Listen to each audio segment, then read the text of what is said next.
दोस्तों नमस्कार। दोबारा आप लोगों से ये लर्न लॉजिस्टिक्स वीडियो के माध्यम मिलने में बहुत खुशी हो रही है।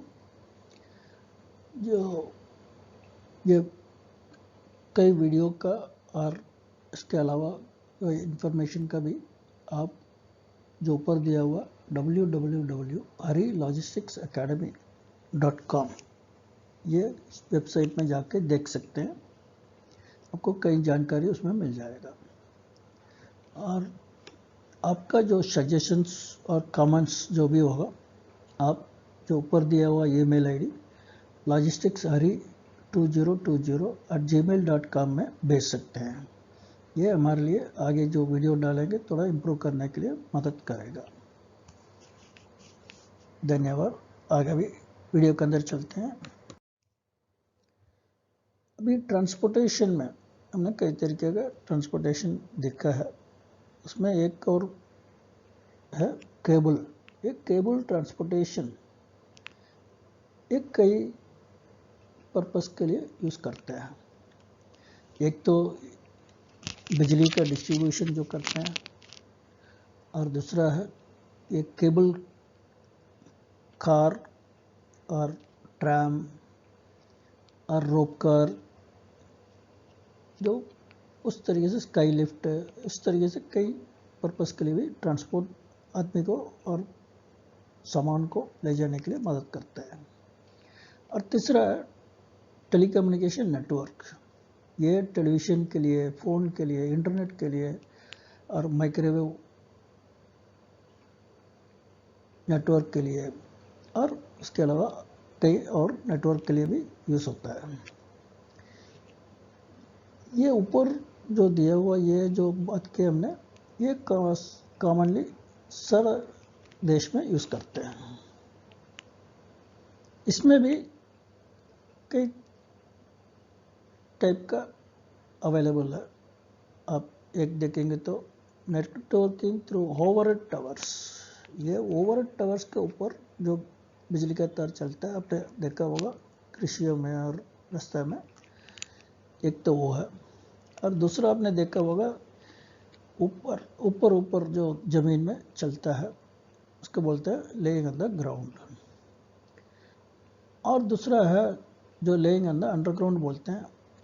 एक तो जो प्रॉपरली टनल्स जैसे बना के उसके अंदर लेके गया होगा, नहीं तो सिर्फ ज़मीन को खोद के उस पर डाला होगा और मिट्टी से उसको बंद किया होगा। और चौथा है रेडियो वेव्स के थ्रू जो चलता है। और पांचवा है वायरलेस नेटवर्किंग बोलते हैं। ये वायरलेस नेटवर्किंग भी बहुत चलता है। अभी आप पावर केबल में ये इलेक्ट्रिकल केबल क्या होता है उसको बोलते हैं एक असेंबली ऑफ वन और मोर इलेक्ट्रिकल कंडक्टर्स। मतलब एक से ज़्यादा इलेक्ट्रिकल कंडक्टर को जो इकट्ठा करते हैं उसको बोलते हैं electrical cable. Usually held together with an overall sheet. उसको ऊपर कवर जो बोलते हैं उसको ओवरऑल शीट बोलते हैं, उसके अंदर रहता है। ये इसको इलेक्ट्रिकल केबल किस काम के लिए आता है? ये ट्रांसमिशन ऑफ इलेक्ट्रिकल पावर बिजली को एक जगह से दूसरी जगह ले जाने के लिए काम करता है। ये पावर केबल्स को कई तरीके से इंस्टॉल कर सकते हैं, जैसे परमानेंट वायरिंग बिल्डिंग के अंदर और ज़मीन में खोद के जो डालना है और ऊपर तार जो टावर्स लगा के उसको ऊपर ले जाना है और दूसरा जो ऊपर ज़मीन में जो एक्सपोज करके ले जाते हैं। ये पावर केबल क्या है? ये थर्मोप्लास्टिक शीथिंग करके बोलते हैं, उसका अंदर बंडल किया हुआ है। वो किस लिए? वो इसलिए जो इनसे बिल्डिंग के अंदर ले जाने के लिए बहुत मदद करता है। उसको बोलते हैं NMB करके, non metallic sheath building cable. और इसमें कई तरीके ऐसे फ्लेक्सिबल केबल भी होता है जो यूज़ करते हैं इसको पोर्टेबल डिवाइसेस के लिए, मोबाइल टूल के लिए एंड मशीनरी के लिए। ये कई तरीके होता है जो पावर केबल को इंस्टॉल करने का। इसको हर एक मेथड ये इंश्योर करता है यूनिक डिग्री ऑफ रिलायबिलिटी बोलते हैं, जिससे हर कम का जो डिफरेंट रिलायबिलिटी चाहिए होगा वो है, और सेफ्टी और इकोनॉमी। इसके अलावा जो quality for specific set conditions, किसी भी काम के लिए ऐसा क्वालिटी हर एक कंडीशन के ऊपर रहना चाहिए, सो वो भी इसको इंश्योर करना है। और इस कंडीशंस के इलेक्ट्रिकल कैरेक्टरिस्टिक्स जो बोलते हैं ऑफ द पावर सिस्टम, इसे लंबाई है, डिस्टेंस, और पहाड़ी इलाका है, टेरेन ऑफ डिस्ट्रीब्यूशन, और जो कई तरीके से मैकेनिकल एक्सपेक्टेशन होता है, और बाहर का मौसम जो एनवायरमेंटल कंडीशन बोलते हैं उसका ऊपर डिपेंड होता है। ये पहला पावर सिस्टम डिस्ट्रीब्यूशन सिस्टम जो शुरू किया था, ये थॉमस एडिसन ने 1882 में न्यूयॉर्क सिटी में इन्होंने जो कॉपर रॉड को जूट, मतलब जो हम गन्नी बैग के लिए यूज़ करते हैं, वो जूट को रैप करके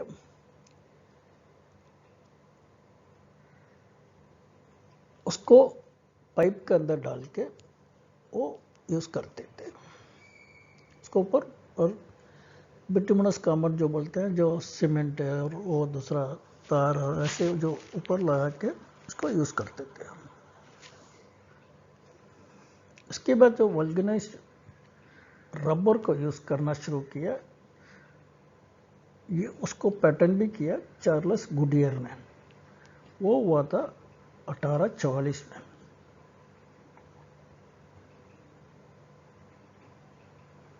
इसको रबर इंसुलेटेड केबल जो बोलते हैं वो यूज़ किया 11,000 वोल्ट सर्क्यूट में 1897 में, और वो mainly Niagara falls power project पे यूज़ किया गया था। और mass impregnated paper insulated medium voltage cables जो है वो कमर्शियली प्रैक्टिकल बेचने के लिए आया था 1895 में। और वर्ल्ड वॉर 2 में कई तरीके वैरायटी आ गया, उसको एक तो सिंथेटिक रबर और पॉलीथिलीन इंसुलेशन वो अप्लाई करके आ गया था केबल्स। जैसे अभी ये कैसे केबल किस तरीके से डेवलप हुआ था वो लिखा है। एक तो एली बेयर और cloth covered wires installed with staples, उसको केबल को ऊपर क्लॉथ कवर करके उसको स्टेबल करके यूज़ करते थे पहले। और नाव और ट्यूब वायरिंग आया था, उसको अंदर ऊपर तार को, क्लॉथ के ऊपर तार लगा के, नहीं तो बाद में रबर इंसुलेशन किया गया था। ये 1880 से लेके 1930 तक यूज़ हुआ था। उसके बाद आया आर्मोर्ड केबल करके, जो नॉन बाय द जनरेस्ट ट्रेडमार्क, उसका ट्रेडमार्क था BX करके एक ट्रेडमार्क था, और वो flexible steel sheet with 2 cloth cover, उसको ऊपर क्लॉथ कवर भी लगा के, रबर इंसुलेटेड कंडक्टर भी लगा के इंट्रोड्यूस हुआ था 1906 में। उसका मगर ज़्यादा कॉस्टली था और वो ओपन सिंगल कंडक्टर था। उसके बाद आया rubber insulated wire with jacket. उसको क्या है, वूवन कॉटन क्लॉथ बोलते हैं। कॉटन क्लॉथ में जो क्लॉथ बनाया गया उसका ऊपर रैप करके उसका तार लगा के, नहीं तो वैक्स लगा के और पेपर फिलर भी लगा के इंट्रोड्यूस हुआ था 1942 में। उसके बाद आया मॉडर्न 2 और 3 वायर प्लस ग्राउंड। ये पीवीसी इंसुलेटेड केबल था, जैसे एग्जाम्पल एनएमबी बोलते हैं, नॉन मेटालिक बिल्डिंग केबल। उसको ट्रेडमार्क हुआ था रोमैक्स करके, वो इन्वेंट हुआ था 1920 में।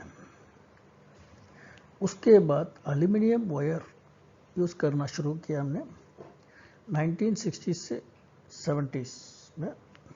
60 से लेकर 70s तक वो इंट्रोड्यूस हुआ था। वो चीप रिप्लेसमेंट फॉर कॉपर था और अभी भी वो यूज़ चल रहा है, मगर क्या है, उसको अनसेफ बोलते हैं बिकॉज उसमें प्रॉपर इंस्टॉलेशन नहीं था। वो कोरोशन जो जंग पड़ जाता था और सॉफ्टनेस बहुत था और कनेक्शन करने में दिक्कत आता था, क्रीपिंग ऑफ कनेक्शन। उसके बाद asbestos was used as an insulator electricity in some cloth wires from 1920 से लेकर 1970 तक ये भी यूज़ किया गया। उसके बाद टेक केबल या पीवीसी शीट आर्मोर्ड केबल आ गया। और ये केबल्स मेनली 3 आइटम्स चाहिए केबल्स बनाने के लिए, वो है कंडक्टर है, इंसुलेशन है, प्रोटेक्टिव जैकेट बोलते हैं। ये 3 चीज होता है उसमें।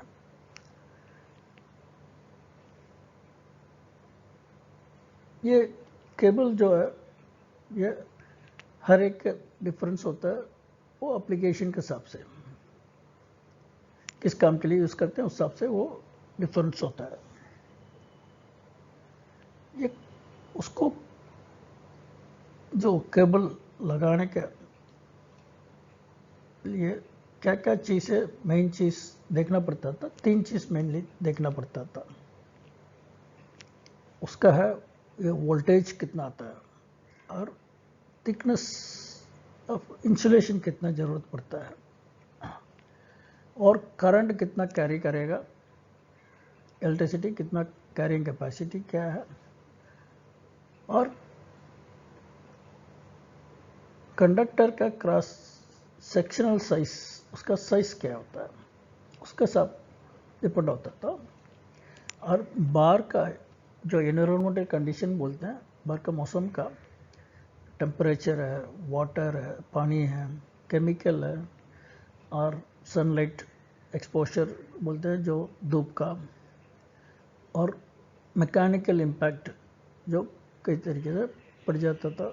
और ये सब किस तरीके चाहिए क्या है उसके ऊपर वो डिपेंड होता था। और क्या आउटर केबल जैकेट में क्या मटेरियल चाहिए उसके ऊपर भी डिपेंड होता था। और केबल्स में एक तो डायरेक्ट बरियल मतलब जो ज़मीन के नीचे ले जाने का, और दूसरा है एक्सपोज्ड इंस्टॉलेशन। इसमें मेटल आर्मोर भी हो सकता है। वो वायर के वायर्स भी है और स्प्रेड अराउंड द केबल करके जो दूसरा तरीका भी होता है। और दूसरा है कॉर्गेटेड टेप रैप्ड अराउंड इट, मतलब उसका ऊपर टेप टाइप का जो उसको बार कवर बनाते थे। उसको आर्मोर जो बनाते थे ऊपर, स्पिरल्ड आर्मोर बोलते हैं, जो उसको स्टील में और एल्युमिनियम में बनाते थे। ऊपर का जो ये रिंग लगाते हैं उसमें।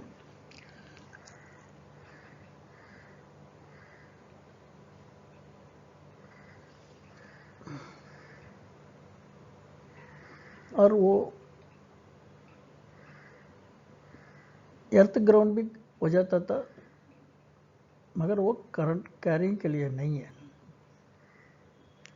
इलेक्ट्रिसिटी कैरी के लिए नहीं है, मगर वो ग्राउंड भी हो जाता, ग्राउंडिंग के लिए भी यूज हो जाता था।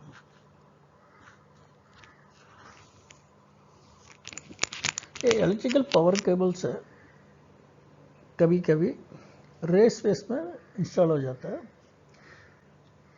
इसको इलेक्ट्रिकल कंड्यूट और केबल ट्रेस भी यूज करते थे। ये कंडक्टर हो सकता है, नहीं तो बिना कंडक्टर पे का भी चलता था। कभी भी उसको बिल्डिंग के अंदर यूज करना तो फिर नॉन मेटालिक शीत्र बिल्डिंग केबल जो बोलते थे, NMB, इसको 2 और उससे ज़्यादा वायर कंडक्टर लगा के यूज करते थे, और ग्राउंडिंग कंडक्टर भी उसके साथ लगाना पड़ता था। ग्राउंडिंग कंडक्टर भी वो थर्मोप्लास्टिक इंसुलेशन में से बोलते हैं, उसके अंदर लगाते थे, क्योंकि वो गर्म का रेसिस्ट करता था, गर्मी रेसिस्टेंट होता। ये लगाने से बहुत एडवांटेज है, क्योंकि बिल्डिंग के आर्मोर्ड बिल्डिंग केबल जो है वो लाइट होता था, ईजी टू हैंडल, और उसको काटना, उसको जोड़ना और ये सब आसानी हो जाता था।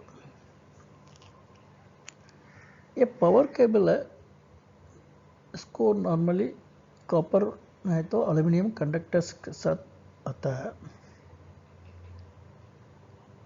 और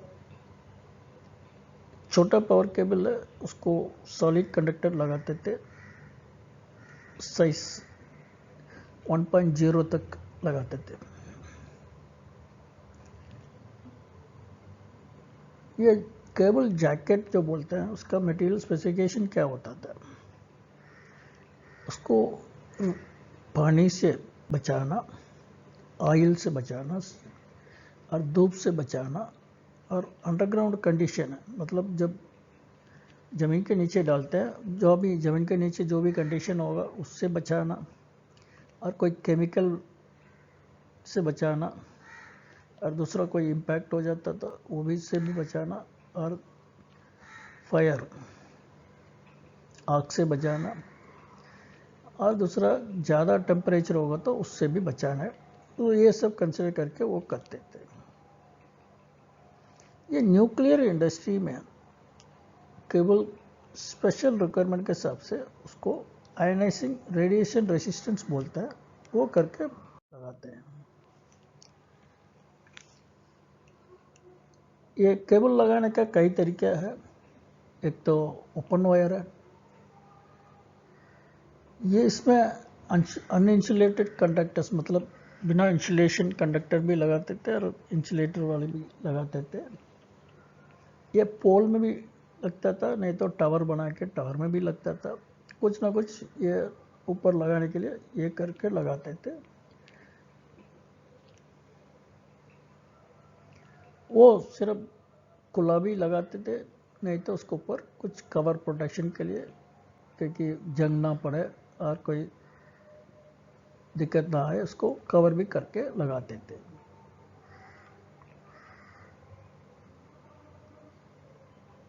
इसमें क्या एडवांटेज होता था, ये कॉस्ट बहुत कम होता था, और डैमेज कुछ होगा तो जल्दी उसको देख सकते थे और उसको देखभाल कर सकते थे।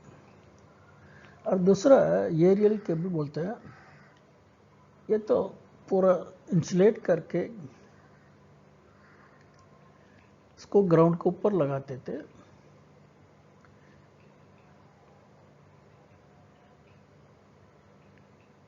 मेनली क्या है, ये जो पहले ओपन वायरिंग लगाया था उसको रिप्लेस करने के लिए, नहीं तो उसको अल्टरनेट करके करने के लिए इस तरीके से जो लगाते थे। इसमें क्या है, सेफ्टी ज़्यादा होता था और उसको ज़्यादा रिलेबल कर सकते थे और कम स्पेस चाहिए पड़ता था।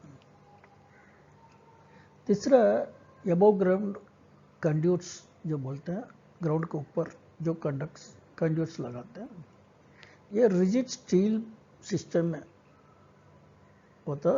ये मैकेनिकल प्रोटेक्शन है हाईएस्ट डिग्री, मतलब ज़्यादा प्रोटेक्शन देख के ग्राउंड के ऊपर लगाते थे। क्या है इसमें प्रॉब्लम क्या था, कास्ट ज़्यादा पड़ता था, इसलिए इसको कम यूज़ किया गया था। इसलिए जब दूसरा तरीका यूज़ कर सकते हैं तो दूसरा तरीका ही यूज़ करते थे क्योंकि कॉस्ट ज़्यादा था।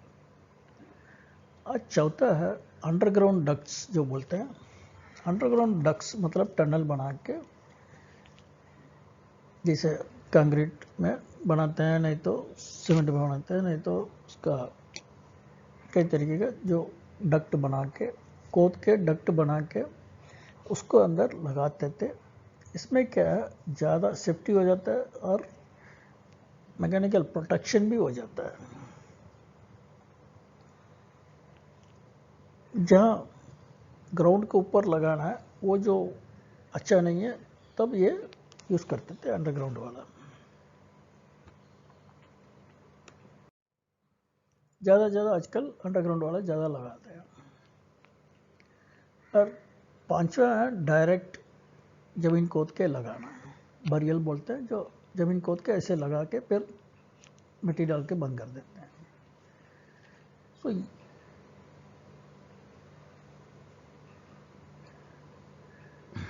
इसमें क्या है, ज़्यादा ये बाहर जगह में लगाते थे जहाँ ज़्यादा ज़रूरत में ये दूसरा आके कोई उसको खोदेगा और ये करेगा।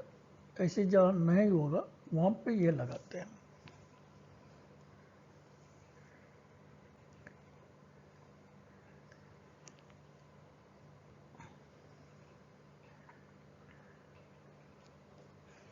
इसमें क्या है, ज़्यादा कोई रेसिस्टेंट नहीं चाहिए, ये एटमॉस्फेयर से, मतलब जो मौसम से, और कोई दबाएगा नहीं है, कहीं दब न जाएगा, जहाँ मिट्टी उसको काना जाएगा, ऐसी जो जगह है वहाँ पे ये लगाते थे। और कोई किचरा और उसका जो दूसरा आके खा जाए, ऐसे जो उसके वजह से डैमेज हो जाए, ऐसी जगह पे नहीं लगाते हैं।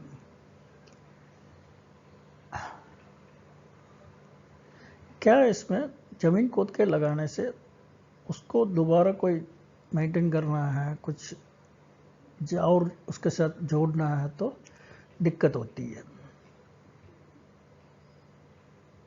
इसलिए उसमें क्या है, जो अभी ज़रूरत है उससे ज़्यादा ही कैपेसिटी वाला लगाते हैं। और 6 है अंडर वाटर बोलते हैं, जो पानी के अंदर सबमरीन केबल बोलते हैं, वो लगाते हैं। ये दूसरा टाइप का जहाँ यूज़ नहीं होगा सिर्फ वहीं पे लगाते हैं। क्या इसमें जो सर्क्यूट है इसका बहुत ज़्यादा कॉस्टली है,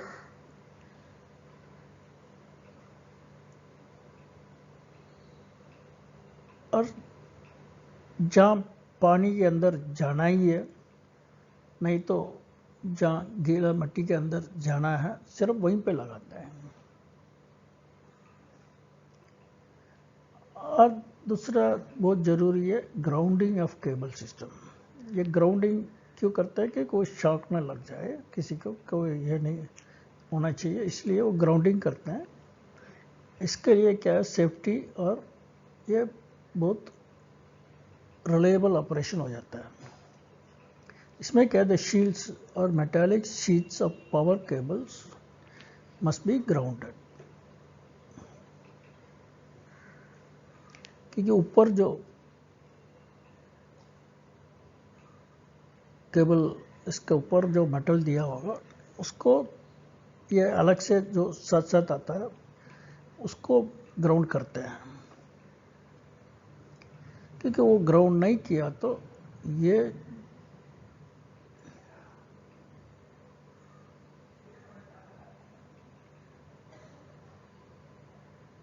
तो ऊपर जो जमीन के ऊपर जो केबल लगाते हैं उस तरीके हो जाता है, इसलिए उसको उससे ज़्यादा खतरा हो सकता है कोई टच करने से, नहीं तो किसी के साथ, किसी दूसरा मटेरियल के साथ भी टच होने से भी वो खतरा हो सकता है। और ऊपर जो जैकेट लगाते हैं, मतलब कवर लगाते हैं, उसको वो जल्दी खराब हो गए तो भी दिक्कत आएगा।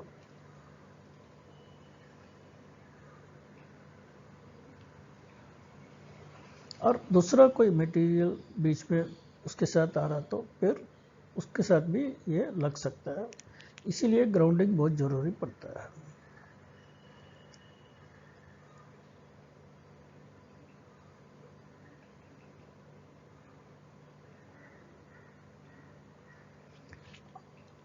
इसमें क्या है, आजकल ये डिज़ाइन, नया डिज़ाइन जो इसका जो कैरेक्टरिस्टिक्स का केवल फॉल्ट लोकेशन इक्विपमेंट है और का फाइंड आउट करने के लिए, और रिपेयर मेथड है, और मटेरियल कोई खराब हो गया तो उसका ऐसा कोई प्रॉब्लम नहीं रहता है आजकल। मगर इसमें इम्पॉर्टेंट चैलेंज क्या होता है एनर्जी डिस्ट्रीब्यूशन कंपनीज के लिए, वो बिजनेस मॉडल अडॉप्ट करने में और न्यू टेक्नोलॉजी और इनोवेशन अडॉप्ट करने में उनका जरूरी है। और कस्टमर को, जो क्लाइंट बोलते हैं, कस्टमर को जो भी चाहिए उस हिसाब से वो ऑपरेशनल एफिशिएंसी ज़्यादा करके देना पड़ेगा। और अभी नीचे 7 जो टेक्नोलॉजिकल इनोवेशन बोलते हैं, इसमें ज़्यादा और नया नया जो ये ज़रूरत पड़ता है एनर्जी डिस्ट्रीब्यूशन के लिए, वो लिस्ट किया हुआ। एक तो इंक्लूशन ऑफ डिस्ट्रीब्यूशन ऑटोमेशन ज़्यादा ज़रूरत पड़ता है डिस्ट्रीब्यूशन में, और एनर्जी को स्टोरेज करने के लिए बहुत ज़रूरत पड़ता है पावर को स्टोरेज करना, और provision of air intelligence services to customer के लिए जो एयर इंटेलिजेंस बोलते हैं वो प्रोवाइड करना बहुत ज़रूरी है। और आजकल साइबर सिक्योरिटी भी बहुत ज़रूरी पड़ता है इसमें, क्योंकि कई तरीके से कंप्यूटर का सिस्टम का यूज़ करते हैं। और पांचवा ये ग्रिड जो बोलते हैं, माइक्रो ग्रिड करके जो रास्ता में पड़ता है उसको, और वर्चुअल पावर प्लांट जो बोलते हैं, ये अपग्रेड करना, नया टेक्नोलॉजी लाना बहुत ज़रूरी है। और सॉफ्टवेयर, ग्रिड मैनेजमेंट के लिए सॉफ्टवेयर जो है, क्योंकि ग्रिड मतलब एक जगह से दूसरी जगह जो ले जाते हैं, डिस्ट्रीब्यूट करते हैं, उसको बोलते हैं ग्रिड करके। उसके लिए सॉफ्टवेयर जो यूज़ होता है उसको हमेशा अपग्रेड करना बहुत ज़रूरी है। उसके अलावा जो कस्टमर के लिए और अपना कंप्लेंट्स और ये जो है ऑटोमेट मैसेज लेना बहुत ज़रूरी है सोशल मीडिया यूज़ करके। सोशल मीडिया मतलब जैसे फेसबुक है, ट्विटर है और दूसरे तरीके जो यूज़ करके मैसेजेस देना और लेना ये बहुत ज़रूरी पड़ता है। अभी फाइनली अभी इसमें क्या मैं बताना चाहता हूँ, एक केबलिंग नेटवर्क ये तो पहले जहाँ शुरू हुआ था वहाँ से तो बहुत दूर डेवलपमेंट आ चुका है अभी इलेक्ट्रिकल डिस्ट्रीब्यूशन और टेलीकम्युनिकेशन नेटवर्क में। और अभी जो हमारा दुनिया बिना ये दो ट्रांसपोर्टेशन मतलब केबल और टेलीकम्युनिकेशन, इलेक्ट्रिकल डिस्ट्रीब्यूशन और टेलीकम्युनिकेशन नेटवर्क का बिना जी नहीं सकते हैं, क्योंकि ये तो हम डिपेंडेबल हो चुके हैं 19वीं सेंचुरी से इसके ऊपर। और इसमें बहुत ज़्यादा डेवलपमेंट हुआ और आगे भी बहुत ज़्यादा डेवलपमेंट होगा और इनोवेशंस भी होगा। तो ध्यान में फर्स्ट सेफ्टी और स्मार्ट एंड इकोनॉमी ये ध्यान में रख के ये डेवलपमेंट्स चल रहा है। और मेन जो हमारा इंडिया में आगे सोच के लिए, आगे बढ़ाने के लिए, डेवलपमेंट के लिए का की ड्राइवर बोलते हैं, क्या ज़रूरत है, क्या हमें सोचना पड़ता है, उसमें एक सप्लाई शॉर्टफॉल होता है, जो जितना ज़रूरी है उतना नहीं पड़ता है। सो उसके लिए आगे हमें कदम उठा के हमारे सरकार में और आगे बढ़ रहे हैं। और AT&C लॉसेस बोलते हैं, जो aggregate technical and commercial losses जो होता है ये डिस्ट्रीब्यूशन सिस्टम में और ग्रिड में, इसको आगे कैसे कम करेंगे और प्रॉफिट में लेके आएंगे, वो सब सोचना है। और ज़्यादा रिन्यूएबल एनर्जी जैसे सोलर है, विंड पावर है, इसमें ज़्यादा ध्यान दे के आगे बढ़ना है, जो हमारा सरकार भी आगे बढ़ रहा है बहुत। और ज़्यादा इलेक्ट्रिफिकेशन ज़्यादा और जहाँ भी पहुँचाना है वहाँ पे पहुँचवाना है, वहाँ पे सब जगह देने हैं। और डिमांड जितना है वो डिमांड मैनेजमेंट करने के लिए क्या और आगे करना है, उसके लिए सोचना है। और जो ग्रिड बोलते हैं, जो स्मार्ट ग्रिड, उसके लिए किस तरीके से इनिशिएटिव लेना है, आगे करना है, सबसे करना पड़ेगा। इसमें कई कदम हमारा सरकार ने, केंद्रीय सरकार भी, राज्य सरकार भी उठा रहे हैं, आगे और भी उठाएंगे। धन्यवाद दोस्तों। जैसे बोला, आपको अपना कमेंट्स और सजेशन जो देना है, आप ऊपर दिया हुआ ईमेल आईडी lastic2020@gmail.com में भेज सकते हैं। ये हमारे लिए आगे जो वीडियो डालेंगे उसके लिए इम्प्रूव करके डालने में मदद आएगा। मैं आपको इस वीडियो माध्यम के हिसाब से आपको बेनिफिट होगा, ये हमारा विश्वास है। और आपसे दोबारा मुलाकात आगे फ्यूचर वीडियो में आपको मिलेंगे। धन्यवाद। और इस यूट्यूब चैनल को सब्सक्राइब करने से आपको जब भी हम वीडियो डालेंगे आपको नोटिफिकेशन आता रहेगा। धन्यवाद दोस्तों।